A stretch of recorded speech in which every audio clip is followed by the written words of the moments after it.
ಆ, ಈಗ ಬೇರೆ ಬೇರೆ ರಾಜ್ಯಗಳಲ್ಲಿ ಫಲಿತಾಂಶ ಬಂದಿದೆ.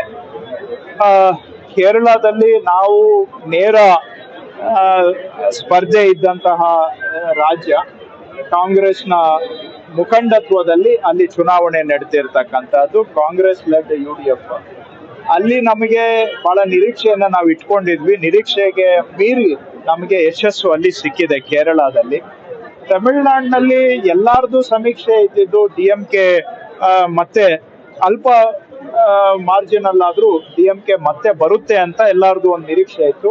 ಆದ್ರೆ ತಮಿಳುನಾಡಿನಲ್ಲಿ ನಾವು ಯಾವುದು ಪಕ್ಷದ್ದು ಪ್ಲಸ್ ಮೈನಸ್ ಅನ್ನೋದಕ್ಕಿಂತ ಅಲ್ಲಿ ಒಂದು ಯುವ ಸಮುದಾಯ ಒಂದು ಬದಲಾವಣೆಯನ್ನ ಬಯಸಿದೆ.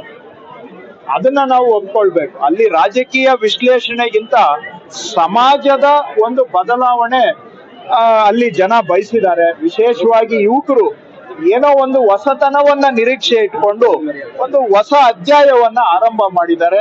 ಸೊ ಇತ್ತೀಚಿನ ವರ್ಷಗಳಲ್ಲಿ ಭಾರತದಲ್ಲಿ ನಾವು ನೋಡಿದಾಗ ಈ ಒಂದು ಜನರೇಷನ್, ಈ ಒಂದು ಪೀಳಿಗೆಯಲ್ಲಿ ಒಂದು ರಾಜಕೀಯ ಬದಲಾವಣೆ ಅಂತಂದ್ರೆ ಈ ಚುನಾವಣೆಯಲ್ಲಿ ತಮಿಳುನಾಡಿನಲ್ಲಿ ಆಗಿರೋದನ್ನ ನಾವು ನೋಡ್ತೇವೆ.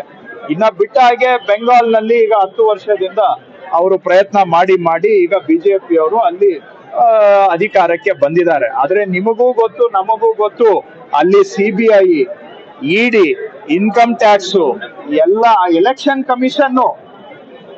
ಕಮಿಷನ್, SIR ಇವೆಲ್ಲಾನು ಕೂಡ ದುರುಪಯೋಗ ಮಾಡಿಕೊಂಡು ಇವತ್ತು ಅವರು ಅಧಿಕಾರಕ್ಕೆ ಬಂದಿದ್ದಾರೆ.